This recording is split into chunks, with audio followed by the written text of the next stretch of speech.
تجارت احکام تجارت. الحمدللہ رب العالمین والصلاة والسلام علی سید المرسلین اما بعد فاعوذ باللہ من الشیطان الرجیم بسم اللہ الرحمن الرحیم الصلاة والسلام علیک یا رسول اللہ الصلاة والسلام علیک یا حبیب اللہ الصلاة والسلام علیک یا نبی اللہ وعلی آلک وصحابک یا نور اللہ. مدنی چینل کے ناظرین، پروگرام احکام تجارت کے ساتھ حاضر ہیں اور مفتی علی اصغر عطاری مدنی مدظل العالی ہمارے ساتھ تشریف فرمائیں. درود پاک کی فضیلت شامل کرتے ہیں اور پھر انشاءاللہ مفتی صاحب کی بارگاہ میں بھی حاضر ہوتے ہیں. نبی رحمت شفیع امت صلی اللہ تعالی علیہ وسلم کا فرمان ذیشان ہے، مسند امام احمد میں بیان کیا گیا، من صلی علی النبی صلی اللہ علیہ وسلم واحدتاً، جو شخص نبی کریم صلی اللہ تعالی علیہ وسلم پر ایک بار درود پاک پڑھتا ہے، صلی اللہ علیہ وملائکتہ 70 صلاۃ، یعنی اللہ اور اس کے فرشتے اس شخص پر 70 رحمتیں بھیجتے ہیں، نازل فرماتے ہیں. صلو علی الحبیب صلی اللہ علی محمد صلی اللہ علیہ وسلم. پہلا سوال دیجیے. مفتی صاحب، آپ کی بارگاہ میں سوال یہ ہے کہ ہم کام کرتے ہیں نا، تو بولتے ہیں کہ واللہ صرف یہ آپ کے لیے ہے، واللہ یہ صرف آپ کے لیے ریٹ ہے. واللہ جو بولتے ہیں، کیا یہ بولنا درست ہے کہ نہیں درست؟ جی مفتی صاحب. دیکھیے، روایتوں میں آتا ہے کہ قسم کھانے سے مال تو بک جاتا ہے، اور یہ ایسی قسم کے متعلق ہے جو سچی ہو، لیکن برکت اٹھ جاتی ہے. اور اگر کوئی آدمی جھوٹی قسم کھاتا ہے تو اس کا تو معاملہ ہی کچھ اور ہے. تو جھوٹ جو ہے ہمیشہ کسی نہ کسی برائی پر جا کے منتج ہوتا ہے. اگر آپ جرائم کی طرف غور کریں نا، جی تو بچے کی عمر میں جو جرائم ہیں جی بچپن کی عمر میں وہ جھوٹ سے شروع ہوتے ہیں. ہوم ورک ملے گا، وہ گھر آ کے نہیں بتائے گا. خیر آج کل تو ڈائریوں کا دور ہے، جی لکھ دیا جاتا ہے. بہت ساری چیزیں وہ نہیں بتائے گا. باہر کوئی ایکٹیویٹی ہوگی نہیں بتائے گا. نہ بتانا خیر جھوٹ نہیں ہے، جھوٹ بتانے میں ہوتا ہے کہ بتائے تو غلط بتائے. صحیح. بھائی اس نے مجھے مار دیا، اس نے مجھے مار دیا، بہن بھائیوں کی لڑائی ہو رہی ہوتی جی. ہے تو بعض کا جھوٹ بولا جاتا ہے. تو جھوٹ بہت بڑا گناہ ہے، اور بہت سارے جرائم کی جو ہے وہ جڑ ہے. اگر جھوٹ کی تربیت بچپن سے ہی ہو جائے کہ جھوٹ نہیں بولنا، تو میں سمجھتا ہوں کہ بہت سارے چیزوں سے بندہ بچ سکتا ہے. اب جرائم کی باتیں مجھے یوں یاد آ رہی ہیں، محفل میلاد تھی ملیری سینٹرل جیل جو ہے اس میں، تو فیضان قرآن جو ہے جیلوں میں قرآن پاک کی تعلیم کا انتظام کرنے والا ایک فاؤنڈیشن ہے، این جی او. ایک دعوت اسلامی کے مبلغین ماشاءاللہ اس میں خدمت انجام دیتے ہیں.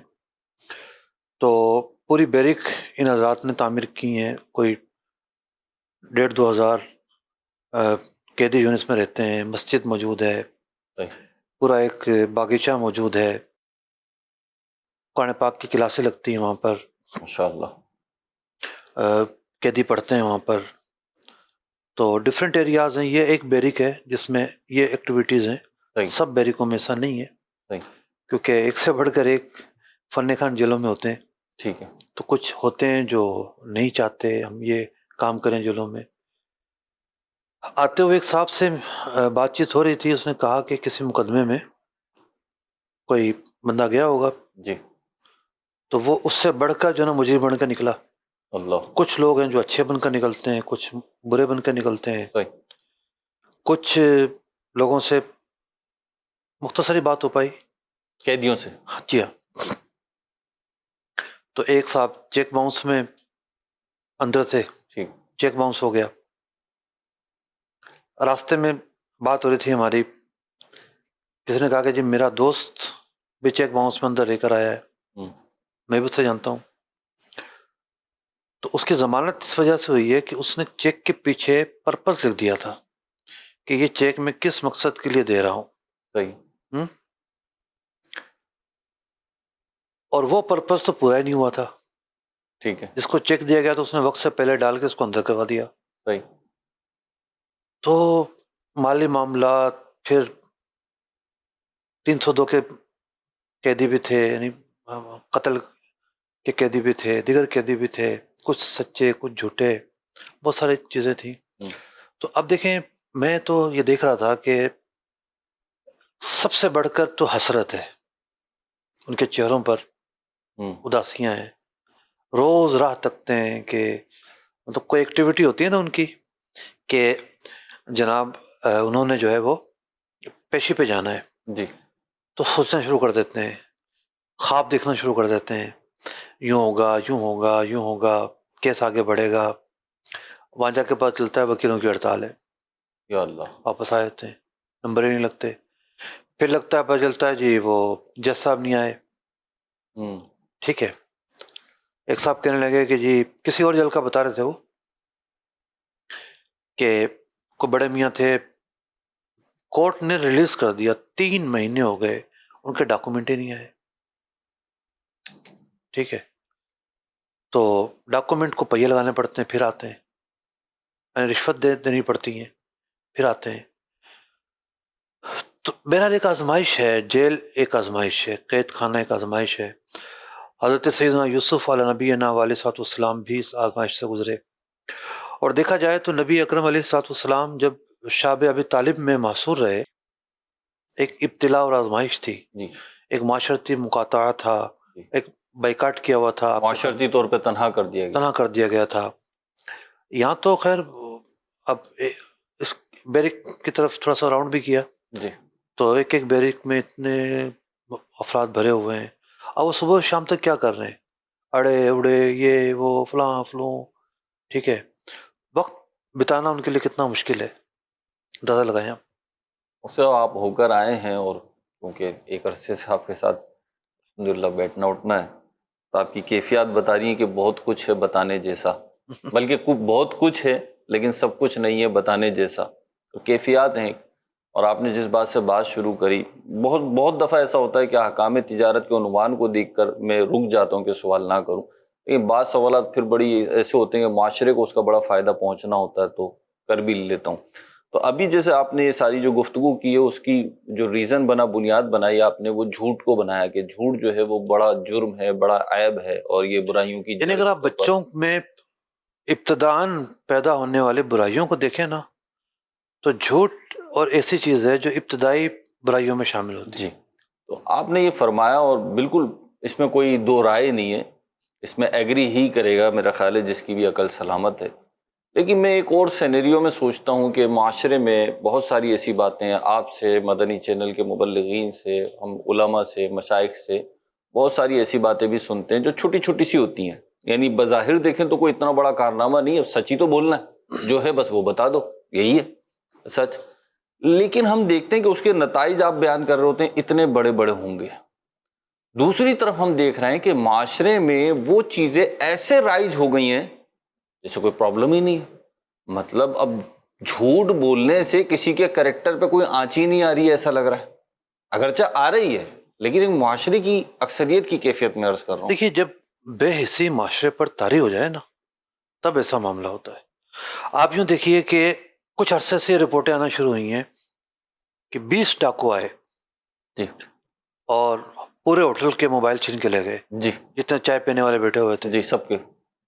یہ خبریں پہلے نہیں تھی، پہلے بڑے ڈر ڈر کے ایک آدھ کے چھینے جاتے تھے. جی ٹھیک ہے، اب اتنی ضرورت ہو گئی ہے کہ 20 بندے آتے ہیں، ایک ہوٹل دوسرا ہوٹل تیسرا ہوٹل، 100-200 بندوں کو لوٹ کے لے جاتے ہیں. جی جی روڈ پہ ناکا لگا کے لوٹ کے لے گئے.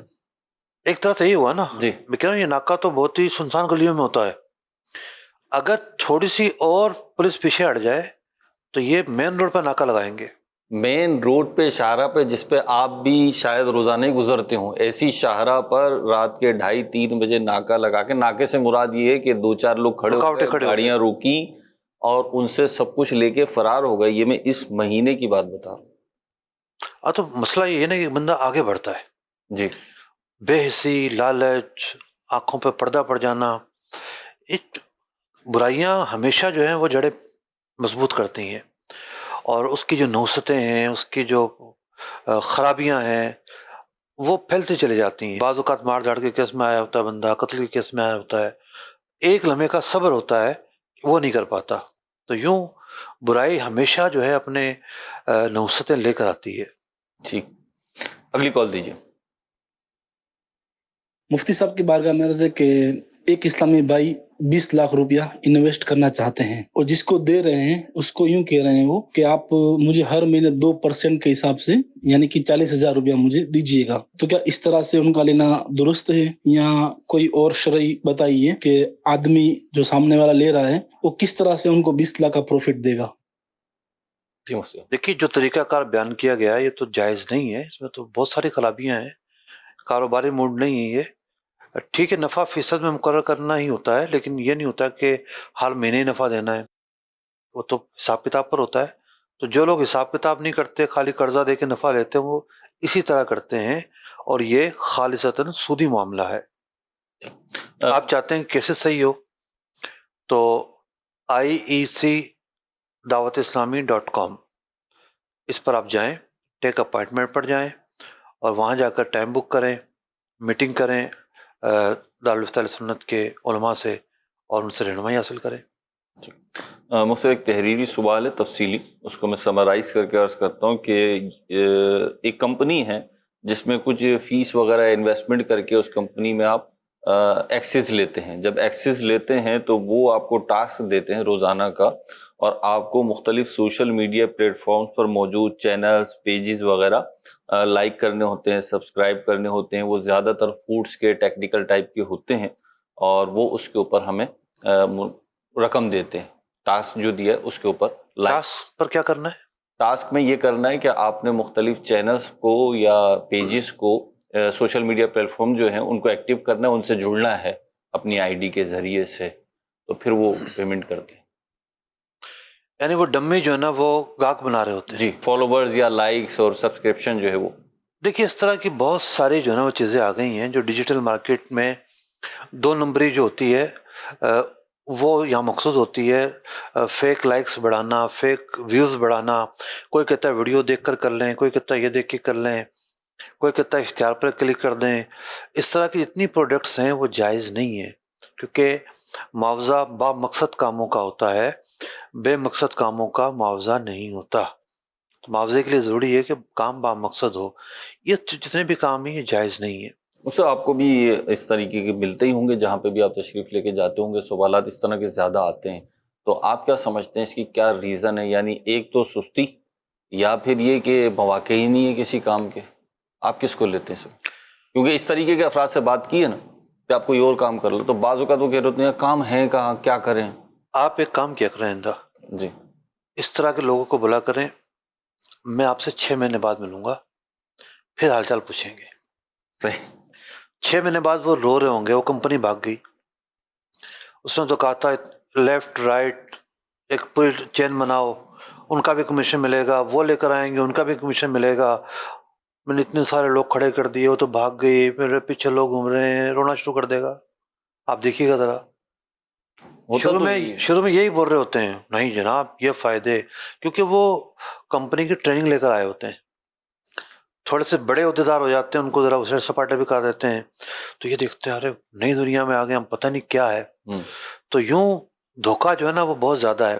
بھائی کوئی فورسیج کے نام پہ لوٹ رہا ہے، کوئی MMA کر کے کمپنی آئی اس کے نام پہ لوٹ رہا ہے، کوئی کسی کا نام پہ لوٹ رہا ہے. اس طرح کی جو کمپنیاں ہیں یہ ساری کی ساری وہ کام کرتی ہیں جو لیگلی نہیں ہے، یعنی پبلک سے پیسہ لینا الاؤ ہی نہیں ہے. SCCP کی جو ہدایات ہوتی ہیں ایسی کمپنیوں کے حوالے سے وہ یہی ہوتی ہیں کہ فیک کمپنیاں ہوتی ہیں. ایک ہوتا ہے کمپنی بننا، کمپنی تو کوئی بھی بن سکتی ہے، موچی کی دکان ہے کسی کی وہ بھی کمپنی رجسٹر کروا لے، ٹھیک ہے. اور ایک ہوتا ہے پبلک سے پیسہ لینا. صحیح. پبلک سے پیسہ لینے کا مطلب ہے انویسٹمنٹ لینا. انویسٹمنٹ کمپنی اور ہوتی ہے، صرف کمپنی اور ہوتی ہے. تو لوگوں کو یہ جا کر بولتے ہیں کہ ہم ایک کمپنی ہیں، ہم رجسٹر ہیں. رجسٹر آپ کس پرپز کے لیے ہیں پہلے آپ یہ تو بتائیں. یہ وجہ ہے کہ جب وہ بھاگ جاتی ہیں لوگوں کے پاس کچھ بھی نہیں ہوتا. ٹھیک، ایسی چیزوں سے بچیں، لازمی ہے. ٹھیک. اگلی کال دیجیے. محمد اسماعیل اتاری کراچی سے عرض کر رہا ہوں. مفتی صاحب کی بارگاہ میں سوال عرض ہے کہ اگر کوئی شخص انٹرنیٹ پر جاب تلاش کرتا ہے اور اس میں وہاں فارم فل کرتا ہے، مثال کے طور پر اگر کوئی شخص قرآن ٹیچنگ پڑھانا چاہتا ہے تو وہاں پر کچھ ایسے آپشن فارم فل کرتے وقت سامنے آتے ہیں کہ جو اسے اس پر اس کا عمل نہیں ہوتا. مثال کے طور پر اگر اس کو قرآن پڑھانے کا ایکسپیرینس ہو تو وہاں آپشن آتے ہیں کہ آپ کو کتنے سال کا ایکسپیرینس ہے، تاریخ لکھیں. تو اب اس کو یاد نہیں ہوتا کہ مجھے کتنے سال سے کتنے سال تک ایکسپیرینس ہے. تو اب وہ ایکسپیرینس کیا لکھے؟ آیا کہ وہ کوئی بھی تاریخ لکھے یا ظن غالب کر کے تاریخ لکھے؟ اس کے بغیر آگے فارم نہیں جاتا. اس حوالے سے رہنمائی فرما دیں. جزاک اللہ خیرا. دیکھیے دو صورتحال ہیں. ایک تو یہ ہے کہ اس کے پاس کوئی ایکسپیرینس ہی نہیں ہے. ٹھیک ہے. اب تو اس کو یاد ہے کہ فریش ہے. اس کو یاد ہے کہ ایکسپیرینس ہی نہیں ہے. ٹھیک ہے. اور گھبرانے کی کیا ضرورت ہے؟ مارکیٹ میں فریش آدمی کی ڈیمانڈ زیادہ ہوتی ہے.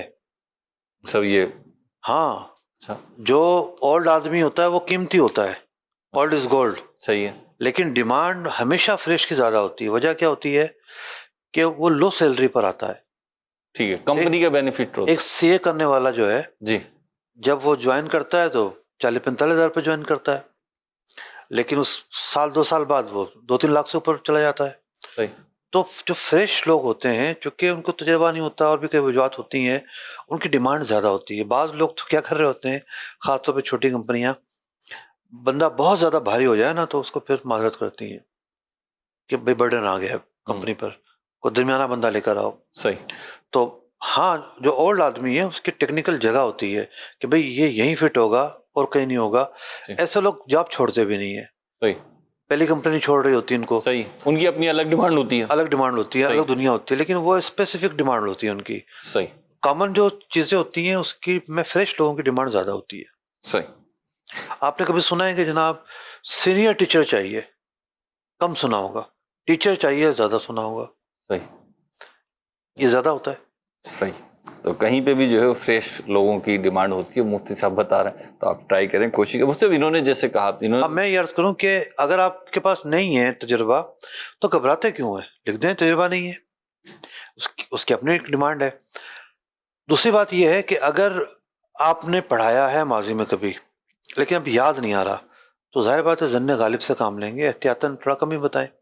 اچھا مجھ سے انہوں نے تو صرف اس حوالے سے لکھا نا کہ تجربہ پوچھ رہے ہیں.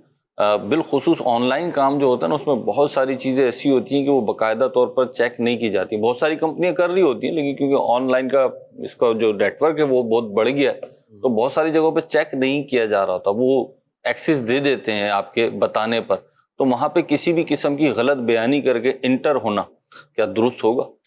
دیکھیں ہم نے پروگرام کی ابتدائی جھوٹ کی مذمت سے کی تھی. صحیح. تو خلاف واقع بات کرنا جو ہے تو جھوٹ ہے نا. صحیح. جھوٹ بولنا تو جائز نہیں ہے. ٹھیک ہے. اگلی کال دیجیے. ایک آن لائن جو ہے نا بزنس ہے جس میں شاید یہ ہے جس کی جو ہے نا وہ جو ہے نا کنڈیشنز کے اندر یہ بھی ہے کہ ہماری انویسٹمنٹ جو ہے نا وہ زیرو ہے. انویسٹمنٹ کوئی بھی ہماری نہیں ہے اور جتنا منافع ہوگا وہ ہمارے کام کرنے کے جو ہے نا مطابق ہمیں موصول ہو جائے گا اور یہ فراڈ بھی نہیں ہے، اسکیم بھی جو ہے وہ ہے نہیں. تو کیا یہ کنڈیشن جو ہے وہ ٹھیک ہے؟ اتنا ڈر کے سوال کیوں کر رہے ہیں آپ؟ تھوڑا سا کھل کے سوال کریں، لڑنے کی کیا ضرورت ہے؟ دیکھیں کام کی نوعیت کیا ہے، کیا پروڈکٹ ہے، کس طرح کا ہے، یہ ساری بتانی پڑے گی آپ کو. ظاہر بات ہے بعض چیزیں ہم بھی منع کرتے ہیں بھی کسی کمپنی کا نام نہ لیں. تو بہتر یہ ہے کہ آپ IEC dawatIslami.com پہ چلے جائیں اور وہاں جا کے آپ اپوائنٹمنٹ لیں اور مسئلہ پیش کریں. ٹھیک. مجھ سے اگر کہیں ایسا ہے، ان کا جو بھی سوال تھا وہ تو آپ نے رپلائی کر دیا، لیکن اگر کہیں کوئی ایسی آن لائن اکیڈمی ہے، ٹیچنگ اکیڈمی چل رہی ہے، ٹیچر ہے بطور لیکچرر کے XYZ وہ پڑھا رہا ہے اور وہاں پہ طے یہ ہو کہ جی جتنے اسٹوڈنٹس آئیں گے ان سے ہم یہ فیس وصول کریں گے اور اس فیس میں سے 40% آپ کا، 60% ہمارا، یا 50% آپ کا، 50% ہمارا، اس طریقے سے اگر طے ہو جائے تو اجارے کا یا آمدنی کا یہ اسٹائل درست ہوگا؟ کس نے پوچھا تھا میرا بھائی یہ سوال؟ جی کس نے کہا تھا یہ سوال پوچھنا ہے؟ نہیں. اچھا ہمارے پاس آیا ہوا تھا 2-3 دن پہلے. تھوڑی سی پیچیدگی ہے اس سوال میں. ٹھیک. دیکھیے ایک طریقہ کار کیا ہوتا ہے کہ 2 ہنرمند آدمی بیٹھ جائیں. صحیح. 2 درزی بیٹھ گئے. ٹھیک ہے. کہ بھئی جو کام آئے گا ہم پکڑیں گے اور معاوضہ ہمارا تقسیم کر لیں گے ہم. صحیح. پرسنٹیج طے کر لی انہوں نے. تو اس بنیاد پر اگر اس نے بھی یہ طے کر لیا ہے کہ جی ہم دونوں مل کے ورکنگ پارٹنر ہیں یہ اصل میں ورکنگ پارٹنر بن رہی ہے، ٹھیک ہے شرکت بالعمل ہے. ٹھیک ہے ہم ورکنگ پارٹنر کے طور پر کام کریں گے اور ہم دونوں کے درمیان پیسے ہوں گے. صحیح ہے تو اس حد تک تو گنجائش نکلتی ہے. صحیح ہے لیکن بعض اوقات کچھ اور کنڈیشنز بھی ہوتی ہیں. ٹھیک ہے مثال کے طور پر اگر وہ کوئی سالانہ فیس لے رہے ہیں یا اس کے علاوہ کوئی فیس لے رہے ہیں وہ اس کو نہیں دی جاتی، ٹھیک ہے اس طرح کی کچھ چیزیں ہوتی ہیں، ٹھیک وہ ٹھیک نہیں ہوگا. صحیح. چلیں جی نیکسٹ کالر کی طرف بڑھتے ہیں اور کیا سوال ہے ہمارے پاس دیکھتے ہیں. صاحب کے بارگاہ میں عرض ہے کہ اس سے ہم آن لائن کام کرتے ہیں نا، جو مختلف کنٹریز کے اندر جو فرنیچر وغیرہ سیل آؤٹ ہوتا ہے، تو ہم یہاں سے بیٹھ کے کلائنٹ ہنٹنگ کرتے ہیں نا.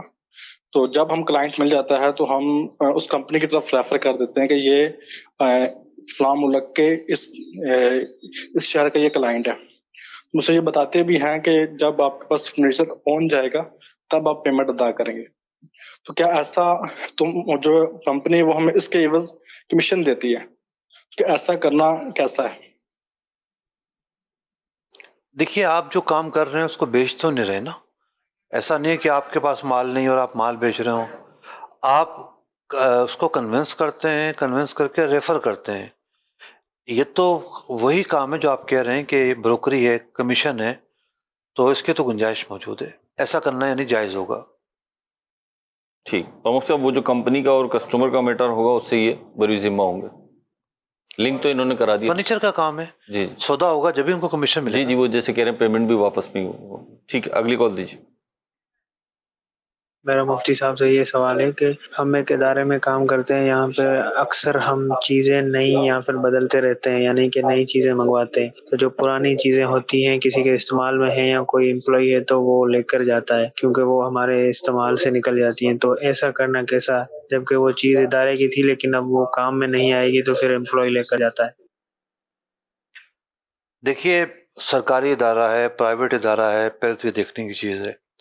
سرکاری ادارہ ہے تو گنجائش نہیں لے کے جانے کی، کیونکہ وہ تو بیت المال کا پیسہ ہے. پرانی چیز کی جو مارکیٹ ویلیو ہے وہ اس مارکیٹ ویلیو پہ بکے گی اور سرکاری خزانے میں جمع ہوگی. اگر کسی کا پرائیویٹ ذاتی ادارہ ہے تو سیٹ کی مرضی ہے، وہ چاہے تو اس کے پاس گنجائش ہے کہ وہ کہہ سکتا ہے کہ جی آپ لے لیا کرو. تو وہاں ایسا معاملہ ہو رہا ہے یا صرف کھانچا کھولا ہوا ہے کہ جناب چھپڑ میں اٹھا کے لے گئے، نہ کسی کو بتایا نہ پوچھا، یا کسی ایسے آدمی نے اجازت دی جو مجاز ہی نہیں ہے. تو یوں جو شبے کی چیز ہے اس سے دور رہنا ضروری ہے.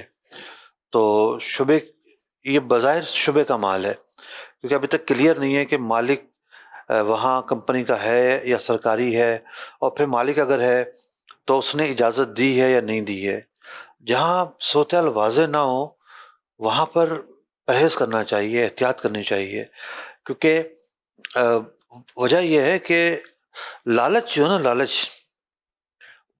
مہروز بھائی بعض اوقات لاکھوں سیلری ہوتی ہے بندوں کی، جی لیکن چھوٹی چھوٹی چوریاں کرتے ہیں. وہ چھوٹی چھوٹی چیزوں پر ان کی رال ٹپک رہی ہوتی ہے، ان کی نظر ہوتی ہے، اور وہ چارے ہوتے ہیں کہ جناب یہ چیز ہم لے جائیں چھپڑ میں.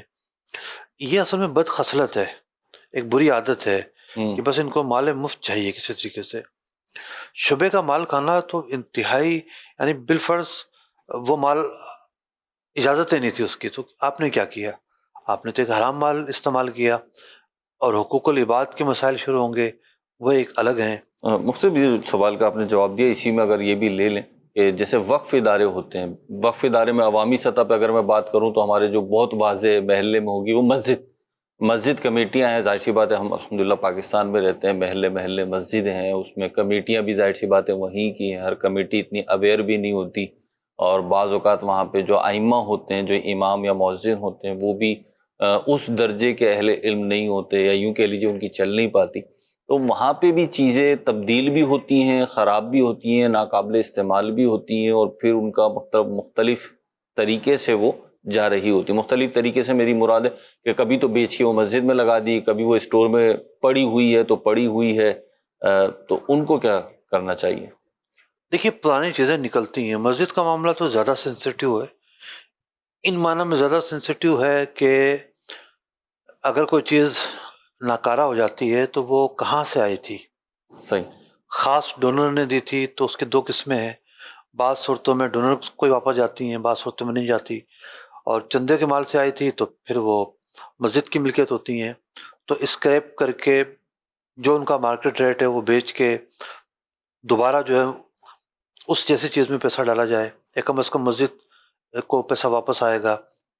تو یوں یہ دیانت کے تقاضے ہیں. بعض اوقات خود سے جو فیصلہ کر لیتے ہیں نا لوگ، جی بڑے چوکے چھکے لگاتے ہیں. یعنی علم کی برکت ہی یہ ہے نا کہ علم آگاہی سکھاتا ہے، مسائل سکھاتا ہے کہ اس موقع پہ آپ نے کیا کرنا ہے اور کیا نہیں کرنا. تو جب آپ کو یہ نہ پتا ہو کہ کیا کرنا ہے اور کیا نہیں کرنا، تو ایسے ایسے بڑے بلنڈر ہوتے ہیں جس کی انتہا نہیں ہے. ایک شخص راہب تھا، حضرت عیسیٰ علیہ نبینا علیہ السلام کی امت میں سے تھا. پیارے آقا علیہ السلام کو تشریف لانے سے پہلے کا واقعہ ہے مسلم شریف میں. آپ علیہ السلام نے اس کو بیان فرمایا.